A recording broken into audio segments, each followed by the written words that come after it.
रहने का क्या व्यवस्था है? आप लोग बाहर रूम लेकर के रहना पड़ता है या फिर हॉस्टल अवेलेबल है? अब मैं थोड़ा-सा आप जिस यूनिवर्सिटी में पढ़ाई कर रहे हैं केजीएमयू इसके माहौल के बारे में जानना चाहूँगा कि तब आप इसके लिए एलिजिबल होंगे। फिर आपको नीट का फॉर्म भरना पड़ेगा। प्रश्न भी यही था कि जो आप लोग का प्रैक्टिकल नॉलेज है वो किस तरीके से कब से शुरू होता है और कितना अधिक कराया जाता है? क्योंकि आप लोग का प्रैक्टिकल नॉलेज बहुत ज़रूरी होता है। जी। कितने साल की पढ़ाई होती है बीबीएस और बीडीएस? अभी कोरोना के चक्कर में थोड़ा-सा आस-पास हो रहा है। हाँ, फरवरी में, मार्च में ऐसे होता है एग्ज़ाम। नमस्ते। सबसे अधिक कठिन अगर पढ़ाई किसी पढ़ाई को माना गया है तो वो माना गया है मेडिकल के पढ़ाई को, और कहा जाता है पैसा भी लगता है अधिक और साथ ही साथ आपका मेहनत भी खूब लगता है। बहुत सारे लोग इसको सुनने के बाद एक बार में अपना इमेजिनेशन कर लेते हैं कि बहुत कठिन पढ़ाई होगा, इसमें जाना ही नहीं है। और जो भी मेडिकल के क्षेत्र में जाना चाहता है वो क्लास 11 से ही बायोलॉजी ले लेता है। बायोलॉजी लेता है, 12th तक की पढ़ाई अपना करता है और उसके बाद एमबीबीएस करता है या फिर अन्य कोर्स मेडिकल लाइन के क्षेत्र में करता है। अभी हम मौजूद हैं लखनऊ के बड़े ही प्रसिद्ध केजीएमयू मेडिकल यूनिवर्सिटी में, और यहाँ पर हमें कुछ लोग मिले हैं जो यहाँ के छात्र हैं, यहाँ पर पढ़ाई कर रहे हैं, तो उनसे हम जानेंगे कैसी है केजीएमयू, साथ ही साथ क्या है पढ़ाई का माहौल यहाँ पर, और कितना पढ़ाई करने पर आपको ये यूनिवर्सिटी ये मिल सकता है, और बाकी फीस वगैरह सब कुछ के बारे में जानने का प्रयास करेंगे। आइए हम बात करते हैं। आप पहले अपने बारे में बता दीजिए हमको। जी, मैं सौभाग्य अग्निहोत्री हूँ, यहाँ पर फाइनल ईयर का छात्र हूँ केजीएमयू में। केजीएमयू में जी। क्या पढ़ाई कर रहे जी, मैं दंत संकाय बीडीएस फाइनल ईयर का छात्र हूँ यहाँ पर। जी। हैं? हुँ। एक होता है एमबीबीएस और जी। जैसा कि आप बीडीएस कर रहे हैं, इन दोनों में बेसिक फर्क क्या होता है? जी, दोनों को अगर आपको केजीएमयू में यहाँ पर दाखिला लेना है तो उसके लिए नीट एग्ज़ाम कंपल्सरी होता है। तो नीट एग्ज़ाम में जैसी आपकी रैंक आती है उस हिसाब से आपको यहाँ पर एलोकेट होते हैं कोर्सेज़। जी। तो जैसे गवर्नमेंट कॉलेज है, इंडिया का one of the top best college है, चाहे वो एमबीबीएस में होगा, चाहे बीडीएस में हो जाएगी। और इसके लिए आपकी रैंक लगभग 2 या 3 हज़ार के अंदर आनी चाहिए, तब आपको एमबीबीएस एलोकेट होता है। और अगर 4-5 हज़ार तक आएगी तो आपको दंत संकाय और बीडीएस में यहाँ पर निवेश मिलता है। थोड़ा और थोड़ा सा इसको ज़्यादा अच्छे से बताइए ताकि जो 11th 12th में अभी बच्चे हैं वो भी समझ सके। सबसे पहले वो 11th 12th में क्या लेंगे, पढ़ाई करेंगे, उसके बाद कैसे करेंगे, वो ज़रा विस्तार से बताइए। जी, आपका बायो तो एक मेन सब्जेक्ट होना चाहिए। कंपलसरी। जी, बिल्कुल कंपल्सरी होना चाहिए। और ओवरऑल आपके परसेंटेज बोर्ड्स में 60% के ऊपर आने चाहिए, तब आप इसके लिए एलिजिबल होंगे। फिर आपको नीट का फॉर्म भरना पड़ेगा, उसमें जैसी आपकी रैंक आएगी, उस हिसाब से आपको कॉलेज एलोकेट हो जाता है। कब एग्जाम होता है नेट का? एग्ज़ाम आपका मई में होता है, पर अभी कोरोना के चक्कर में थोड़ा-सा लेट हो आस-पास हो रहा है। हाँ, फरवरी में, मार्च में ऐसे होता है एग्ज़ाम।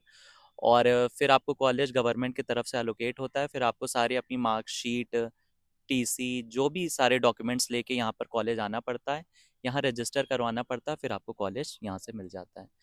केजीएमयू क्योंकि बहुत ही लोग चाहता कॉलेज है, सब लोग जी। चाहते हैं कि इसके अंदर आएँ, और बहुत अच्छी पढ़ाई होती है। सारे अलग-अलग डिपार्टमेंट हैं, हर जगह सबके लिए रेसिडेंट्स हैं, जूनियर डॉक्टर हैं, सीनियर डॉक्टर हैं, प्रोफेसर हैं। सब लोग आप पे अलग से रखते हैं कि आप अच्छी परफ़ॉर्म करें यहाँ पर, और पढ़ाई तो करना ही है क्योंकि जी, तो जी। अब मैं जानना चाहता हूँ कितनी मेहनत करने के बाद कोई भी छात्र इस कॉलेज में, इस यूनिवर्सिटी में एडमिशन ले सकता है? अगर गवर्नमेंट मेडिकल कॉलेज में आना है तो मेहनत तो करना ही पड़ेगा, उसके अलावा आपके पास कोई वो नहीं है, उपचार नहीं है।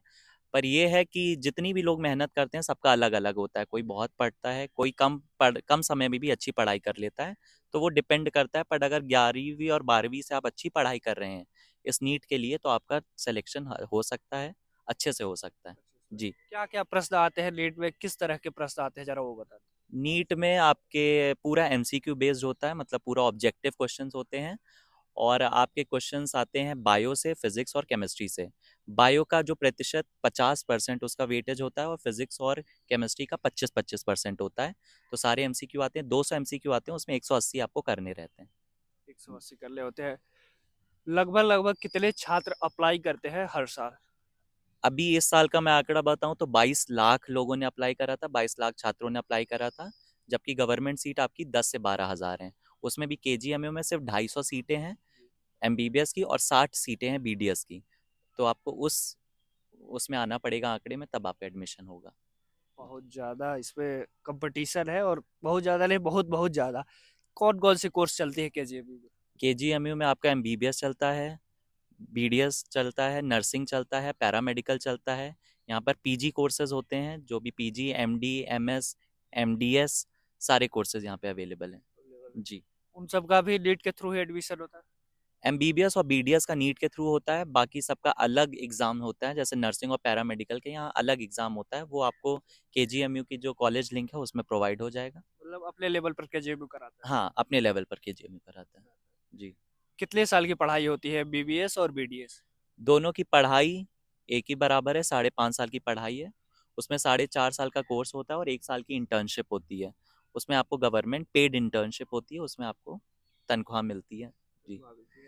मैं जानना चाहता हूँ कि जैसे कि आप बीटेक कोई छात्र करता है तो उसकी कैंपस प्लेसमेंट होती है या फिर वो बाद में किसी कंपनी में जा करके अप्लाई करता है अपनी जॉब के लिए, वैसे ही अन्य कोर्स जो भी होते हैं बीए बीकॉम तो वो जी। कंपनी में जाते हैं बच्चे। हुँ। जो छात्र मेडिकल की पढ़ाई करते हैं बीबीएस बीडीएस या फिर कोई अन्य पढ़ाई कर रहे हैं मेडिकल की पढ़ाई, हुँ। वो उसके बाद जब पढ़ाई पूरी होती है तो क्या करते हैं? देखिए, अब बहुत सारे ऑप्शंस हो जाते हैं कि वो क्या-क्या कर सकते हैं। पहली बात, आप अपना एमबीबीएस, बीडीएस करके खुद का क्लिनिक ओपन कर सकते हो, खुद का हॉस्पिटल डाल सकते हो, उसमें खुद की प्रैक्टिस कर सकते हैं। आप गवर्नमेंट को जो पीजी द्वारा है, जो जूनियर डॉक्टर द्वारा है, अपनी पढ़ाई को आगे ले जा सकते हैं। उसमें गवर्नमेंट आपको पे करती है, अच्छा खासा आपका व्यापन हो सकता है उतने अमाउंट में और आगे चल के और पढ़ाई कर सकते हैं, प्रैक्टिस कर सकते हैं कोई डॉक्टर के अंडर या फिर आप मतलब हॉस्पिटल मैनेजमेंट टाइप का भी कोर्सेज़ कर सकते हैं आगे चल के, एमबीए भी कर सकते हैं। जी।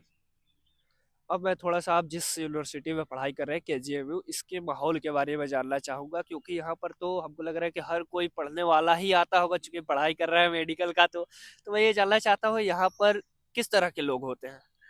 देखिए मतलब यहाँ तो आपको सारे तरीके के लोग मिलेंगे, हँसमुख लोग मिलेंगे, पढ़ने वाले मिलेंगे, थोड़े टेंस मिलेंगे, थोड़े खुशहाल मिलेंगे। खुशहाल तो भी मिलेंगे? सब खुशहाल क्यों नहीं मिलेंगे भैया? आप भी हमको खुशहाल दिख रहे हैं। खुश खुश होके पढ़ेंगे तो वो ज़्यादा अच्छी बात है ना, जी। तो जितना खुश रहेंगे, जितने अच्छे से पढ़ेंगे, यहाँ पर एक्स्ट्रा करिकुलर एक्टिविटीज़ भी होती हैं, जैसे स्विमिंग पूल है, खेलने के लिए ग्राउंड है, आपका क्रिकेट है, स्पोर्ट्स है, एक्स्ट्रा करिकुलर एक्टिविटी लाइब्रेरीज़ हैं, तो एक ओवरऑल डेवलपमेंट होता है बच्चों का। जी। रैगिंग वगैरह होती है? नहीं, रैगिंग तो अब बिल्कुल ख़त्म हो गई है, मतलब ज़ीरो टॉलरेंस है, बहुत सारे रूल्स हैं का मतलब कॉलेज के रूल्स हैं बहुत सारे, तो रैगिंग तो नहीं। इंटरैक्शन सीनियर से अच्छे उस पे होता है। जी। अच्छे होते हैं। हुँ। 5 साल, साढ़े 5 साल का कोर्स है, इतना लंबा कोर्स तो इसमें ज़्यादा चांसेज़ है ना रैगिंग की क्योंकि एक बच्चा 5 साल से ही है और एक नया अभी आया है जस्ट 12th पास करके। हाँ। नहीं देखिए, जैसे ही बच्चा आता है पहले साल में तो उसको बिल्कुल अलग रखा जाता है। वो सिर्फ़ इंटरैक्शन करता है अपने सीनियर से और उसकी हेल्प होती है क्योंकि हमें 5.5 साल एक ही सीनियर्स के साथ रहना है। तो जो सीनियर्स आपके इंटरैक्शन ज़्यादा होगा वो आपकी हमेशा मदद करेगा और आपके गुड टर्म्स में रहेगा। हाँ। जी। प्रोफेसर और यहाँ के जो प्रशासन के लोग हैं जैसे वाइस चांसलर या फिर प्रॉक्टर वो सभी लोग कैसे हैं? बहुत अच्छे हैं, बहुत स्टूडेंट फ्रेंडली हैं। कोई भी आपको कोई पर्सनल दिक्कत है या एडमिनिस्ट्रेशन से दिक्कत है, आप सीधे जाके कोई भी हायर अथॉरिटी से जाके तुरंत बात कर सकते हैं, चाहे वो वीसी मैम हो, चाहे हमारे प्रॉक्टर क्षितिज सर हों। तो सब बहुत अच्छा नेचर है, अपनापन है। कभी ऐसा नहीं लगेगा कि आपको कि आप थोड़े से हैं पराये टाइप के, तो आप तुरंत जाके अप्रोच करेंगे, आपकी तुरंत प्रॉब्लम को सुनते हैं और वो लोग उसका निवारण निकालते हैं। रहने का क्या व्यवस्था है? आप लोग बाहर रूम लेकर के रहना पड़ता है या फिर हॉस्टल अवेलेबल है? ठीक है, तो ये हम क्लियर कर दे रहे हैं, यहाँ पर कोर्स जो है 4.5 साल का कोर्स है, पर साल की फ़ीस है 33,600, ठीक है? पहले साल में आपको सिक्योरिटी 10,000 35,600 किस चीज़ की? पूरे 1 साल की फ़ीस है। नहीं नहीं, किस कोर्स की? सारे एमबीबीएस के कोर्स की और बीडीएस के कोर्स की एक ही फ़ीस है। फीस है। उसके बाद हॉस्टल में आपको 1 साल की 1,000 रुपए फ़ीस है। हॉस्टल आपको यूनिवर्सिटी प्रोवाइड करता है, सारे बच्चों को सारे बच्चों को, 1,000 रुपए में पर साल, एक पूरे साल? साल। जी। क्या क्या रहेगा उसमें? रूम रहेगा, सब खाना कुछ पीना? रहेगा, खाना-पीना अलग है, मेस है उसके लिए। अच्छा, जी। उसका चार्ज? उसका पर प्लेट ऐसे ही 60 रुपए, मतलब बहुत मिनिमम और बेस्ट क्वालिटी का ये हम लोग को प्रोवाइड करते हैं, चाहे भोजन हो जाए, चाहे नाश्ता हो, चाहे खाना पीना रहना, सारी सुविधाएं बहुत निम्न रूप मतलब मात्रा के रुपए में बहुत अच्छे से प्रोवाइड होती है। ओवरऑल मैं जानना चाहूँ कि आप लोग की जो कोर्स है, हम्म। चूँकि अब आप लोग तो इतने टैलेंटेड हैं कि कैलकुलेट कर लिए होंगे अभी तक। पूरे कोर्स में आपको लगभग-लगभग कितना खर्च आता है? क्योंकि जब भी हम ज़िक्र करते हैं एमबीबीएस की हुँ। पढ़ाई की, तो ये अक्सर चर्चा होती है कि बहुत अधिक पैसा लगेगा, लोग गहना बेच कर के पढ़ाते हैं, ज़मीन बेच कर के पढ़ाते हैं। तो मैं ये जानना चाहता हूँ लगभग-लगभग पूरी कोर्स कंप्लीट होते-होते कितने रुपए तक के खर्च आ जाते हैं? देखिए, आपने सुना जो वही हमने भी सुना था कि एमबीबीएस बहुत महँगा होता है और अगर आप प्राइवेट कॉलेज जाएँगे तो पर साल की वहाँ की फ़ीस 20 लाख है। पर यहाँ पर अगर आप पर साल की जैसे हमने आपको बताया 34,000 है, जी। तो वो एक मीडियम क्लास या लो वर्ग के लोग भी उसको अफ़ोर्ड कर सकते हैं। तो अगर आप मतलब पढ़ाई में बहुत उत्तीर्ण हैं, तो आप ज़रूर गवर्नमेंट कॉलेज को ट्राई करिए। पैसे स्कॉलरशिप भी गवर्नमेंट प्रोवाइड करती है आपको, तो पर साल स्कॉलरशिप भी 40,000 आती है। 40,000 जी। फिर यानी तो कि आपका बिल्कुल ये फ्री पढ़ाई हो फ्री हो जाता गया। है, हाँ, जो आपका पर्सनल खर्चा होता है वो होता है यहाँ पर। लेकिन उसके लिए नेट में आपका रैंक अच्छा होना चाहिए। जी। हुँ। अच्छा उसके बाद अगर मैं जानना चाहता हूँ कि अगर कोई सरकारी यूनिवर्सिटी नहीं पा पाता है, अच्छा रैंक ना ला पाता है किसी कारण से, उसके बाद वो अगर प्राइवेट में जाता है एडमिशन लेकर के पढ़ाई हुँ। करता है, तो आपको क्या लग रहा है?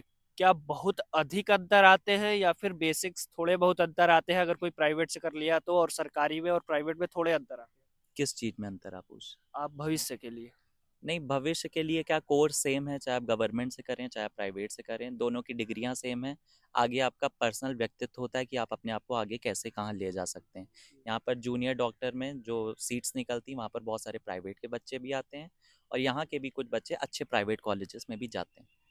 हाँ। हाँ, पर यहाँ पर ये है कि पेशेंट आपको बहुत अच्छे से मिलेगा, एक्सपोज़ होगा।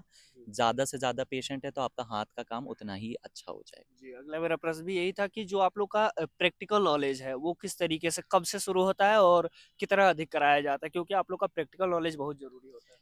देखिए, ये इसीलिए लोग चुनते हैं गवर्नमेंट कॉलेज को कि प्रैक्टिकल नॉलेज यहाँ पर आपसे दूसरे साल से ही स्टार्ट हो जाता है। दूसरे ही साल से हम लोग क्लिनिक जाने लगते हैं और वहाँ पर खूब सारे पेशेंट मिलते हैं। हम लोग को पूरा बताया जाता है प्रैक्टिकल। थर्ड ईयर से आके बहुत सारा मतलब प्रैक्टिकल की अगर आप सोच रहे हैं तो बेझिझक आपको यहाँ पर आना चाहिए। बहुत एक्सपोज़र है, बहुत अच्छा काम आपको सीखेंगे और अच्छे अच्छे डॉक्टर बनेंगे। जी। धन्यवाद बात करने के लिए और इतना अच्छे से सब कुछ, इतने कम समय में सब कुछ बताने के लिए। आपको हमने डिस्टर्ब किया इसके लिए भी अरे सॉरी। नहीं, धन्यवाद, धन्यवाद। बहुत अच्छा लगा आपसे बात करने के लिए। जी। धन्यवाद। तो आप अगर केजीएमयू में आना चाहते हैं तो ये वीडियो देखे होंगे तो शायद से आपको बहुत हेल्पफुल मिल गया और जो लोगों के मन में एक ये भ्रांतियाँ है कि पढ़ाई बहुत महँगी है बीबीएस की या फिर मेडिकल की या बीडीएस की, तो उनके लिए भी एक चीज़ है कि अगर आप नीट में अच्छे रैंक ला पाते हैं तो ज़रूर लाइए और केजीएमयू जैसे यूनिवर्सिटी में दाखिला पाइए। उसके बाद आपका पढ़ाई का जो खर्च होगा वो बिल्कुल बेसिक खर्च आ जाएगा, बिल्कुल कम खर्च में आपकी पूरी पढ़ाई हो जाएगी। और यूँ कहें कि फ्री में हो जाएगी क्योंकि जैसा कि उन्होंने बताया कि स्कॉलरशिप भी आ जाती है 40,000 के करीब। तो ये तमाम चीज़ें थी केजीएमयू के बारे में। इस पूरे बातचीत के बारे में आपका क्या कहना है हमें कमेंट बॉक्स में ज़रूर बताइएगा। आप देख रहे थे लखनऊ वाले, मेरा नाम है विकास सिंह। कैमरे के पीछे इतनी देर से आपको सब कुछ दिखा रहे थे विवेक। सहयोगी मित्र है सुमित सिंह चौहान। धन्यवाद।